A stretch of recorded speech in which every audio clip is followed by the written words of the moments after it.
Buenos días, buenas tardes y muy buenas noches.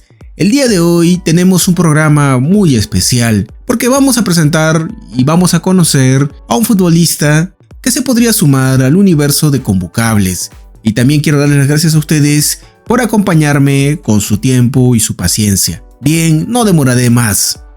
Luego del partido en donde el Cagliari venció a Udinese con un gol milagroso de Gianluca Lapadula, cuando el partido se terminaba, el equipo de la isla parece que es otro, han tomado otro aire y de las continuas derrotas han empezado a sumar puntos. Por la jornada número 11 de la Serie A de Italia, ellos se enfrentaron al Génova. Contra muchas sorpresas, el equipo azul y rojo logró ganar este partido con un 2-1 y lo hizo sin la necesidad de que ingrese Gianluca Lapadula, quien vio todo el partido desde la banca de suplentes. Con este resultado, Cagliari está logrando el milagro, lo que muchos pensaban que no sucedería. Están salvándose del descenso. Han subido a la posición 17. Cagliari está escalando poco a poco en la tabla de posiciones y ojalá puedan vencer al tiempo. Y por qué no tentar alguna posición de competencia europea.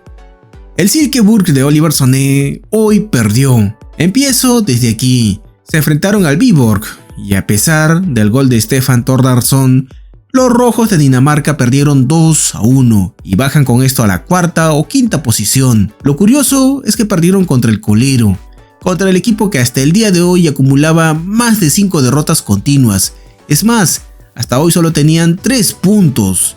En este partido Silkeborg jugó con todas sus estrellas, excepto por uno, Oliver Sonné. Hasta estuvo Alexander Lind en el campo de juego, lo importante que es en el equipo para Nielsen, quien puede poner a Oliver de lateral derecho, lateral izquierdo o extremo, y siempre le va a dar buenos resultados.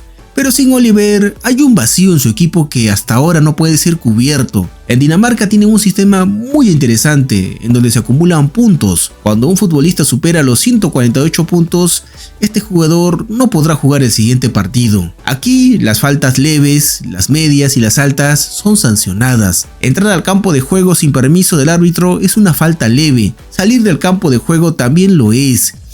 No puedes salir ni para celebrar un gol, hacer tiempo, fingir una agresión, hacer jugadas peligrosas. Si esto se aplicase en el fútbol peruano, mejoraríamos mucho como profesionales, pero también sería incontable la cantidad de futbolistas sancionados que tendríamos. ¿Se imaginan con cuántos jugadores se jugaría el partido entre Alianza y Universitario? Las tarjetas amarillas y rojas también son puntos, 13 y 30 puntos. En la siguiente fecha vamos a ver el regreso de Oliver Sonné. Y no se preocupen, él no está lesionado, es solo un partido de suspensión nada más. Muchos jugadores pasan por eso. Y Oliver es un futbolista muy limpio.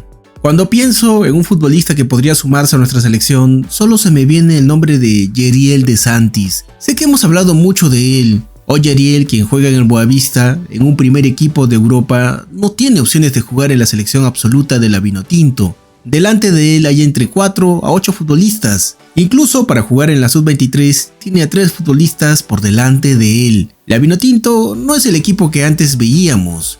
Es una selección que está viviendo buenos momentos. Hasta podrían clasificar a un mundial si es que siguen sumando puntos. Yeriel hoy ha jugado. Entró en el minuto 83. Boavista y Río Ave se estaban enfrentando. 0-2 terminó este partido. Boavista perdió y baja a la posición 8. Pero aún así, nada quita que Yeriel al menos debería ser probado o invitado a algún microciclo con la bicolor. No tenemos delanteros.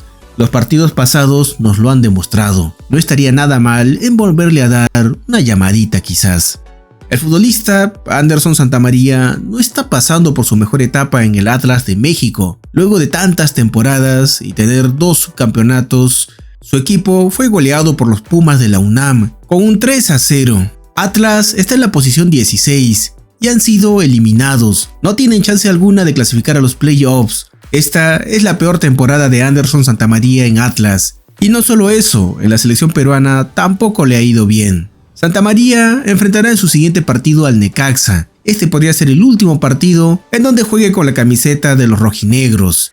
Sebastián Latorre y Carlos Rivas, la dupla peruana que juega en el Kukesi de Albania, jugaron contra el DIN Tirana, esto es por la Superliga de Albania. Sebastián es el goleador de su equipo. Ambos son talentos que salieron de la Copa Perú y la Liga 2.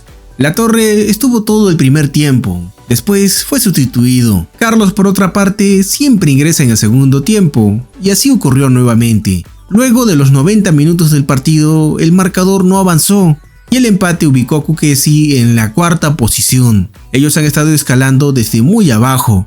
No creo que Kukesi le tuviese tanta fe a la dupla de peruanos que ha sumado a su equipo en esta temporada, y el empate ubica a Kukesi en la cuarta posición. Ellos han estado escalando desde muy abajo, y esto es sorprendente. No creo que Kukesi le tuviese tanta fe a la dupla de peruanos que acaba de sumar a su equipo. Lo de Sebastián Latorre es increíble. Hace poco la Liga 1 le dio la espalda, y este futbolista tuvo que jugar en la Copa Perú y en la Liga 2. Luchó por cada partido que enfrentó, y hoy en día existe una posibilidad. Es pequeña, pero está ahí. Quizás nada descarta que ambos peruanos puedan jugar torneos internacionales europeos. ¿Se imaginan ese titular de la Copa Perú a la Champions?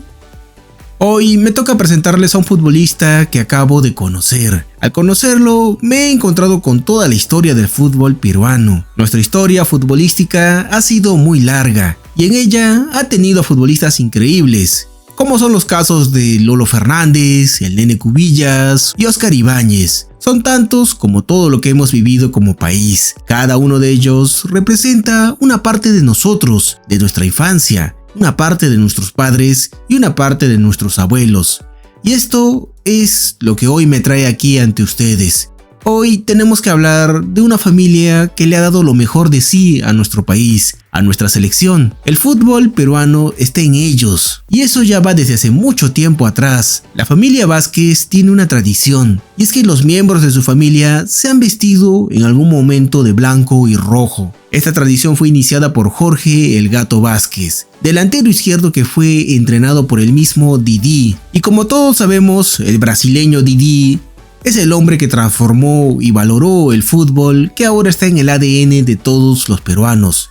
Jorge Vázquez fue subcampeón los años 63 y 67 y fue campeón del fútbol peruano en el 68. El Gato Vázquez se enfrentó con lo que hoy es Sporting Cristal, al Barcelona, al Huracán, al mejor arquero de todos los tiempos, Lev Yashin, y al Dinamo de Moscú. Él formó parte de la selección peruana que estuvo en el preolímpico de Roma en el 60. La tradición de Jorge Vázquez, esta de jugar en la selección peruana, años después fue continuada por su hijo, Carlos Vázquez. La historia de estos dos hombres me lleva a preguntarme, ¿esta tradición tendrá tercera parte? Y aquí es donde tengo que presentarles a un futbolista que acabo de conocer. Confieso que cuando lo vi me dije, es delantero, estoy frente a un 9. Pero la sorpresa que me di fue muy grata. Fue más de lo que yo esperaría ver. Alessandro Vázquez es un defensa central de aquellos que tienen una amplia visión del partido, anticipa las jugadas de sus rivales, y esto es algo que él ha hecho toda su vida, que han hecho en su familia por 3 generaciones. Tiene 16 años, y a pesar que nació en Estados Unidos, él ya cuenta con la ciudadanía peruana, dispuesto a continuar con la tradición de su familia. Sé que algunos deben estar preguntándose, ¿es tan bueno como les digo? Pueden ver su video en mi Instagram, Mr. Fútbol TV, o pueden seguirlo en su canal. Ahí lo pueden encontrar como cb.sub-ale, o pongan su nombre en el buscador de YouTube y les saldrá su video. Es de esos futbolistas que son la peor pesadilla de un delantero. Es rápido a pesar de su estatura, 1,85 m. En la sub-17 de Perú no tenemos un futbolista como él, recuperador de balones, es un cazador en la línea defensiva, el mejor aliado que un arquero pueda tener. Si alguien en la Federación Peruana de Fútbol quiere dar con él, juega en el club Miami Strike Force. Yo estoy seguro que Alessandro tiene más que darle al fútbol. Estamos viendo en él a un volcán que recién hará erupción, a una maratón que está en el punto de partida de lo que va a ser la historia de un futbolista que podría llegar a la elite. ¿Y por qué no a la selección peruana? Si Italia tiene la tradición de los Maldini, 3 generaciones que han jugado con la Azzurri, nosotros podríamos tener la tradición de los Vázquez, siendo continuada hoy en día por Alessandro Vázquez. Muchas gracias a todos por acompañarme el día de hoy. Gracias a su apoyo el canal está creciendo y podemos llegar a más personas. Gracias y hasta el siguiente programa.